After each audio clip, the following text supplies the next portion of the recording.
보라, 이들이 발람의 꾀를 따라 이스라엘 자손을 부올의 사건에서 여호와 앞에 범죄하게 하여 여호와의 회중 가운데 연병이 일어나게 하였느니라. 몇 년 전에 우리나라 국회에서 국무총리를 이렇게 불러놓고 대정부 질문을 했더랬습니다. 그날의 이제 중요 논쟁은 왜 장관을 빨리 세우지 못하고 이렇게 오랫동안 몇 개 부처 장관 자리가 비워져 있느냐, 이제 그런 성토가 있었습니다. 그러자 국무총리가 이런 대답을 했습니다. 노력하고 있습니다. 30명에게 전화해도 싫다 했습니다. 이 말이 화제가 되었었죠, 그 당시. 30명에게 장관을 해달라고 전화를 해도 다 싫다고 했다. 이상하죠. 그렇게 감투 쓰기를 좋아하는 이 정치인들이 왜 장관을 하래도 마다하는 걸까요? 여러분 알다시피 우리나라에서는 장관이 되려면 인사청문회를 통과해야 합니다. 장관 후보들이 인사청문회 때 정말 탈탈 털립니다. 그동안 꽤 괜찮은 이미지, 깨끗한 이미지로 알려져 있던 그런 정치인들도 인사청문회 때에 탈탈 털면 정말 온갖 부정과 허물이 드러나게 되는 것을 보게 됩니다. 어찌어찌 청문회는 통과된다 하더라도 그동안 깨끗한 정치인이라는 그 이미지는 큰 타격을 입게 되기 때문에 장관을 하라 해도 마다하는 정치인들이 많다, 이제 그 얘기입니다. 그러고 보면 누구든 아직 안 들켰기 때문에 큰 소리 치고 있을 뿐이고, 털어서 먼지 안 나는 사람 없다라는 이 말은 정말 망고불변의 진리인 것 같습니다. 지난주에 발람과 발락이라는 두 사람에 대해서 우리가 살펴보았죠. 첫 번째 사람 발락이라는 사람은 모압이라는 나라의 왕이었고, 발람이라는 사람은 그 당시 고대 근동에서 신통하다고 소문난 무속인이었습니다. 이 두 사람이 만나게 된 배경 지난주에 말씀드렸죠. 모압 왕 발락이 이스라엘 백성들을 저주하기 위해서 그 당시 그 고대 근동에서 아주 신통한 이 무당, 이 무속인 발람을 초청해서 이스라엘 백성들에게 저주를 퍼붓고자 하였던 것입니다. 모압 왕 발락은 이 발람 예언자가 이스라엘을 저주해 주길 바랬지만 발람 예언자는 저주가 아닌 복을 선포하였습니다. 이런 일이 3번이나 반복되었습니다. 결국 발람과 발락은 서로 언쟁을 하며 다투었고 이후에 헤어졌다, 이제 그렇게 끝이 났습니다. 이 이야기에서 겉으로 드러난 악역은 모압 왕 발락입니다.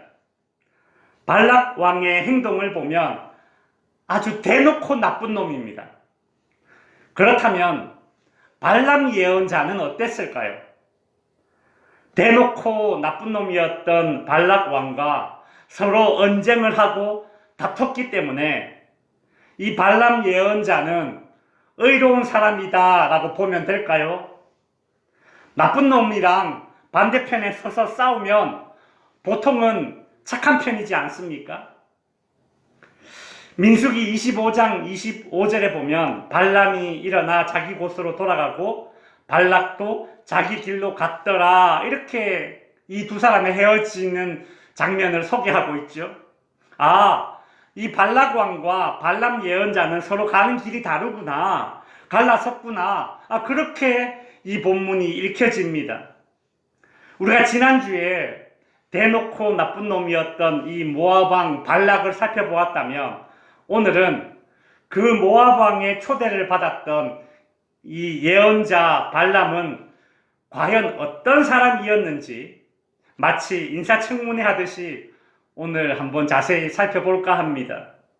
어떤 사람은 그가 어떤 부류의 사람인지 한눈에 쉽게 이렇게 파악되는 사람도 있지만, 어떤 사람은 정말 자세히 살펴봐야 어떤 부류의 사람인지 가늠이 되는 그런 사람도 있습니다. 발람 예언자가 바로 그런 사람입니다. 자세히 살펴야 어떤 부류의 사람인지 알 수 있는 사람입니다. 발람 예언자가 어떤 사람인지 알려면 모압 왕 발락과 만나기 이전의 시점으로 돌아가야 합니다. 발람 예언자는 모압 왕 발락으로부터 이스라엘을 저주해 달라는 요청을 받게 됩니다. 물론 두둑한 복채, 돈을 가지고 그의 신하들이 찾아왔었죠. 그러나 발람 예언자는 그날 밤에 하나님으로부터 모압 왕 발락에게 가서는 안 된다라는 명령을 분명히 듣게 됩니다. 그래서 처음에는 거절합니다. 나는 못 갑니다. 그렇게 말했습니다. 그런데 모압 왕 발락이 더 높은 신하들을 보내어서 이번에는 돈이 아니라 명예와 권력을 주겠다 이렇게 약속을 합니다. 그랬을 때에 민수기 22장 15절에 보면 발락이 다시 그들보다 더 높은 고관들을 더 많이 보내매 발락 왕은 이렇게 말합니다. 17절에 보시면 내가 그대를 높여 크게 존귀하게 하고 그대가 내게 말하는 것은 무엇이든지 시행하리니 청하건대 와서 나를 위하여 이 백성을 저주하라. 그때 이 발람 예언자는 어떻게 했을까요? 민수기 22장 18절에 보시면 발람이 발락의 신하들에게 대답하여 이르되 발락이 그 집에 가득한 은금을 내게 줄지라도 내가 능히 여호와 내 하나님의 말씀을 어겨 덜하거나 더하지 못하겠노라. 여러분, 이 말만 보면 발람 예언자가 하나님의 명령을 엄청 지극히 잘 따르는 그런 선지자처럼 보입니다. 그러나 그의 이 말이 진심이 아니었다라는 것은 즉시로 그 다음에 나오는 19절의 말씀을 통해서 알 수 있습니다. 19절에 그는 이렇게 이야기합니다. 그런즉 이제 너희도 이 밤에 여기서 유숙하라. 여호와께서 내게 무슨 말씀을 더 하실런지 알아보리라. 이 19절이 발람 예언자의 속마음입니다. 18절에서 했던 말은 그냥 원론적인 이야기고 19절이 이 발람 예언자의 속마음인데 이것이 19절에 노출되어 있죠. 발람 예언자는 입술로는 막대한 은과 금을 준다 해도 그렇게 말을 했지만 그는 이미 하나님으로부터 모압 왕 발락에게 가서 이스라엘을 저주하지 말라라는 그 명령을 이미 받은 사람입니다. 그런데 발락 왕의 신하들에게 뭐라고 이야기했습니까? 너희는 오늘 밤 여기 머물러 하나님이 내게 무슨 다른 말씀을 더 하실는지 내가 알아볼게. 더 알아볼 게 뭐가 있습니까? 하나님의 뜻을 이미 알고 있는 발람 예언자가 하나님이 내게 무슨 다른 말씀을 더 하실는지 알아봐야겠다라는 그런 회개한 구실을 만들어낸 것뿐입니다. 발람 예언자의 이 숨겨진 속마음이 살짝 노출되었는데 성경을 이렇게 진중하게 읽지 않으면 이 부분 그냥 놓쳐버리게 되는 그런 부분이 되는 것이죠.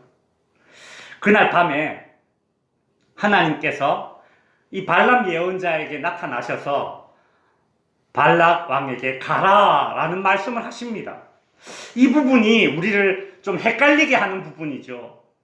그러나 이것은 이스라엘을 축복하시려는 하나님의 그 원뜻이 바뀐 것이 아니라 하나님이 전략을 바꾼 것입니다.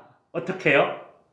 발람 예언자를 통해서 이스라엘을 저주하려는 발락 왕의 계략을 역이용하고 자신의 속마음을 숨기고 있는 이 발람 예언자의 이 입술을 사용해서 이스라엘을 축복하시려는 전략으로 하나님이 전략을 수정한 거예요.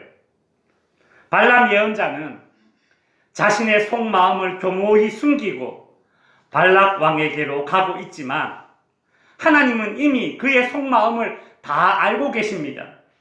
그래서 하나님은 발람 예언자에게 민수기 22장 32절에서 이런 말씀을 하십니다. 보라, 내 앞에서 네 길이 사악함으로 내가 너를 막으려고 나왔다. 발락 왕에게 찾아가는 이 발람 예언자의 발걸음이 어때요? 사악하다라는 거예요. 그 속마음, 숨기고 있는 이 발람 예언자의 속마음을 하나님이 이미 다 아신 것이죠. 자신의 속마음을 들킨 이 발람 예언자는 아차 싶었습니다. 그제서야 당신이 이 길을 기뻐하시지 않으면 나는 돌아가겠나이다. 그렇게 말합니다. 그러나 하나님께서는 아니다. 너는 발락 왕에게로 가라 라고 말씀하십니다. 왜요? 발람 선지자의 입술을 통해서 이 발락 왕 면전에서 저주가 아니라 대놓고 축복을 말하게 함으로써 이스라엘을 저주하려는 발락 왕의 이 악한 계략을 무너뜨리기 위한 하나님의 작전입니다. 그렇게 우여곡절 끝에 모압 땅에 도착한 이 발람 예언자는 발락 왕으로부터 아주 엄청나게 융성한 대접을 받습니다. 이 발락 왕은 발람 예언자를 엄청난 나라의 국빈으로, 귀빈으로 그렇게 이제 모십니다. 여러분, 한 나라의 왕이 국경까지 가서 이 발람 예언자를 환영했습니다. 아주 엄청난 그런 대접을 한 것이죠. 이 성경에는 자세히 나오지 않았지만 이때 아마 발람 예언자의 마음이 흔들렸던 것 같습니다. 왜냐하면 이후에 이 발락 왕이 자리를 3번이나 옮겨가면서 저주할 것을 요청하는데 그때마다 발람 예언자는 왕의 요청에 따라서 제단을 쌓고 그렇게 제사를 드렸기 때문입니다. 만일 발람 예언자가 참 예언자라면 자신의 입에서 한두 차례 이스라엘을 향한 저주가 아니라 축복이 나왔을 때에 그때 발락 왕 따라다니기를 그만두었을 것입니다. 그러나 발람 예언자는 그러지 않았죠.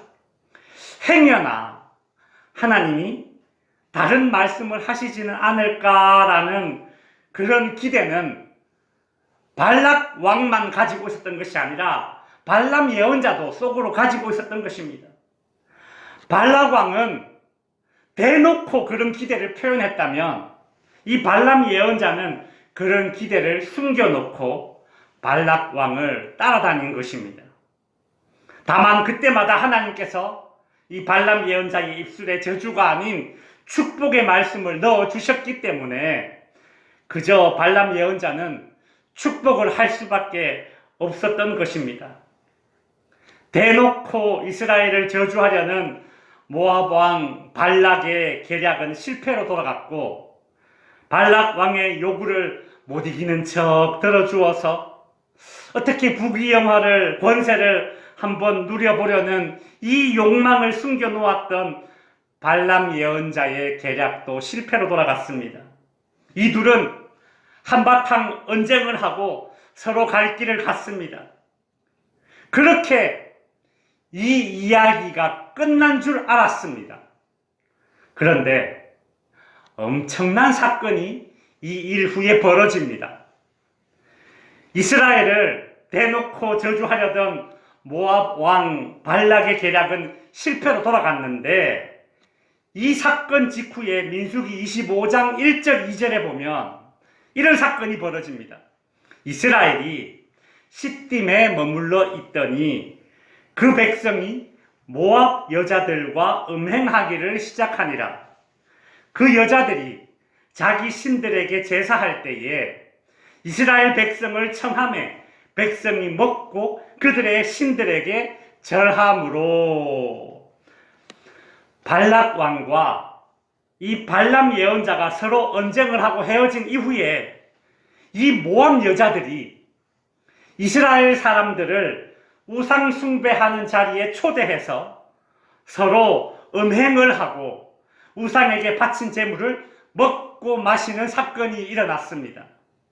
이 사건으로 인해서 이스라엘 백성들은 하나님의 진노를 받게 되어 전염병으로 2만 4천 명이 죽게 됩니다. 모압 왕 발락의 입장에서 보면 발람 예언자를 통해서 이스라엘을 대놓고 저주하려던 그 계략은 실패했지만 미인계 작전은 성공한 것이죠. 여인들을 이용해서 이스라엘 사람들과 음행하게 만들고 우상을 섬기게 만드는 그 작전이 성공한 것입니다. 이스라엘 백성들은 외부의 공격에 의해 무너진 것이 아니라 내부적으로 음행을 하고 우상 숭배했던 이 일 때문에 무너지게 된 것입니다. 대놓고 강하게 때려서 무너뜨리는 강경책이 아니라 교묘한 유화정책이 이스라엘로 하여금 죄를 짓게 하여서 스스로 무너지게 한 것입니다. 그런데 여러분, 이 사건에는 엄청난 반전이 숨어 있습니다. 모세는 이스라엘 백성들로 하여금 모압 여인들과 음행을 저지르고 우상을 숭배하도록 만든 그 배후 인물을 고발하고 있습니다. 그 인물이 누구입니까? 오늘 우리가 읽었던 민수기 31장 16절입니다. 같이 한번 읽어보겠습니다. 시작. 보라, 이들이 발람의 꾀를 따라 이스라엘 자손을 부올의 사건에서 여호와 앞에 범죄하게 하여 여호와의 회중 가운데에 연병이 일어나게 하였느니라. 여러분, 여기에 누구의 이름이 등장합니까? 발람. 놀랍게도 발람 예언자의 이름이 등장합니다. 우리는 모압 왕 발락이 이스라엘을 대놓고 저주하려던 작전이 실패하자 작전을 변경해서 미인계를 써서 이스라엘로 하여금 행음하게 하고 우상 숭배에 빠지게 만드는 그런 작전을 세웠다고 그렇게 생각을 했는데, 알고 보니 그 작전을 세웠던 사람이 누구입니까? 모압 왕 발락이 아니라 발람 예언자였던 것입니다. 엄청난 반전이 숨어 있었죠. 모압 왕 발락과 발람 예언자가 서로 언쟁을 하고 헤어진 것으로만 알고 있었는데, 이후에 발람 예언자가 이스라엘을 무너뜨릴 작전으로 이스라엘의 가장 치명적인 아킬레스건을 자르는 계략을 모압 왕 발락에게 알려줬던 것입니다. 성경이 말하고 있지는 않지만 발락 왕은 아마 그만한 대가를 이 발람 예언자에게 치렀을 것입니다. 발람 예언자는 결국 자신의 마음속에 숨겨놓았던 그 탐욕을 이루고 만 것이죠. 성도 여러분, 우리는 민수기에 나오는 이 발람과 발락의 이야기를 통해서 이런 교훈을 얻게 됩니다. 세상에는 죄인과 의인이라는 두 부류의 사람이 있는 것이 아니라 모압 왕 발락처럼 대놓고 드러난 죄인이거나 발람 예언자처럼 잘 드러나지 않는 죄인이거나 둘 중에 하나구나라는 그런 교훈을 얻게 됩니다. 말씀을 정리하겠습니다. 어느 날 사람들이 간음한 여자를 붙잡아서 예수님 앞으로 데려왔습니다. 모세의 율법에는 이런 사람은 돌로 쳐서 죽이라고 하였는데 선생님의 생각엔 어떻습니까? 라며 예수님께 질문을 했습니다.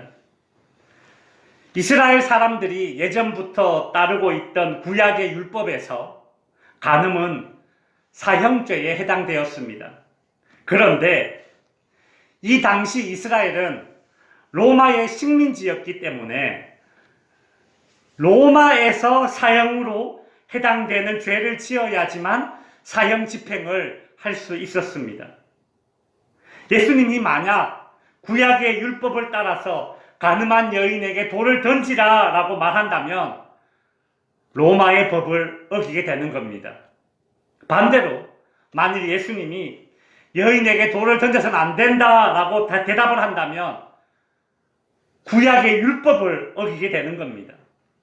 이 질문은 예수님이 어떻게 대답을 하든 곤욕을 치를 수밖에 없는 함정 질문입니다. 그때 예수님은 이렇게 답변하셨습니다. 너희 중에 죄 없는 자가 먼저 돌로 쳐라. 이 말을 들은 사람은 하나 둘 그 자리를 떠나기 시작했습니다. 무슨 좋은 구경거리라도 났다는 듯이 그 자리에 모여있던 사람들, 그 가늠한 여인에게 손가락질 해대던 그 군중들이 그 자리를 떠났습니다. 예수를 시험하기 위해서 가늠한 여인을 예수님께 데리고 왔던 이 바리새인과 서기관들도 손에 들고 있던 돌을 먼저 던지지 못하고 그 자리를 떠났습니다. 왜입니까? 비록 가늠한 여인, 죄인을 정죄하기 위해서 그 자리에 서 있었지만 자신들에게도 모두 죄가 있었기 때문입니다. 그날 그 자리에는 그냥 재수 없게 들킨 죄인, 가늠한 여인이 있었고 재수 좋게 안 들킨 죄인, 구경하러 온 사람들, 손가락질 해대던 사람들, 재수 없게 들킨 이 죄인 가늠한 여인을 붙잡아서 교모한 함정 질문으로 의인이신 예수를 무너뜨리려 했던 죄 없는 척했던 죄인인 바리새인과 서기관들, 그날 그 자리에는 예수님 빼고 전부 다 죄인들 뿐이었습니다. 로마서 3장 10절에 보면 기록된 바 의인은 없나니 하나도 없도다 라고 하였습니다. 다시 말해서 나는 죄가 없다, 나는 의인이다 라고 말할 사람은 결단코 이 세상에 하나도 없다는 뜻입니다. 다만 드러난 죄인이 있고 드러나지 않은 죄인이 있을 뿐 인간은 모두 다 죄인입니다. 모압 왕 발락처럼 대놓고 드러난 죄인이 있고 발람 예언자처럼 대놓고 드러나지 않은 죄인이 있을 뿐입니다. 성도 여러분, 발람 예언자처럼 아무리 교묘하게 속마음을 숨겨도 재수 좋게 사람들에게 들키지 않았어도 하나님은 다 알고 계시기에 오늘 본문 민수기 31장에서 발람의 이 교묘한 꾀가 고발되어 있는 것 아닙니까? 성도 여러분, 천국은 죄 없는 자가 들어가는 곳이 아닙니다. 이게 무슨 소리야? 잘 들어보십시오. 천국은 죄 없는 자가 들어가는 곳이 아닙니다. 왜냐하면 성경에서 의인은 하나도 없다라고 하였기 때문에. 그렇다면 천국엔 사람이 아무도 없을 것 아닙니까? 그러면 과연 천국은 누가 들어갑니까? 천국은 죄 없는 자가 들어가는 것이 아니라 죄 있음을 인정하고 회개하는 자가 들어가는 곳입니다. 죄 있음을 인정하고 회개하는 자가 천국에 들어갑니다. 드러난 죄인이라도 회개하면 천국 가고 드러나지 않았어도 회개하지 않으면 천국 못 갈 것입니다. 그런 의미에서 차라리 드러난 죄인이 되었으니 다행입니다. 드러나지 않은 죄인보다 드러난 죄인은 회개하기가 쉽기 때문입니다. 하나님 아버지, 저는 죄인입니다.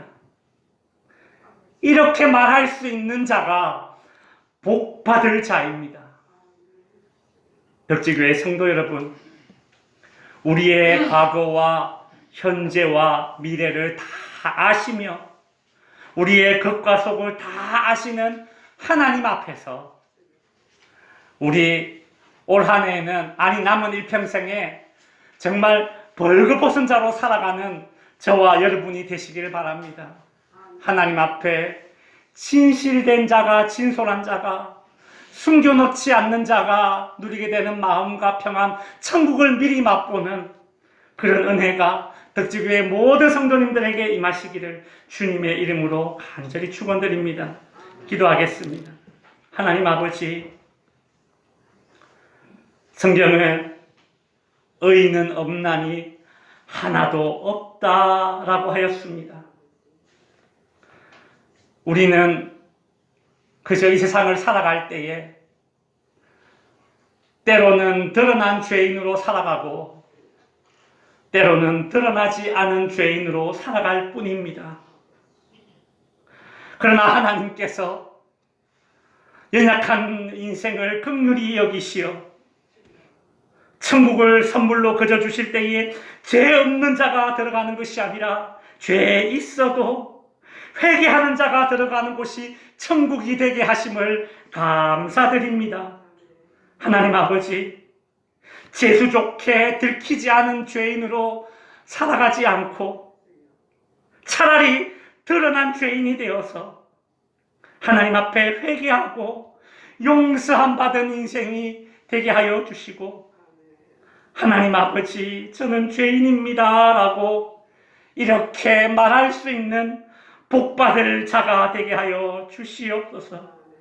하여 우리의 과거와 현재와 미래를 통전적으로 다 아시는 하나님 앞에 우리가 마치 벌거벗은 어린아이처럼, 그러나 부끄럽지 않은 아이처럼 진솔하게 정직하게 살아가는 복을 누리게 하여 주시옵소서.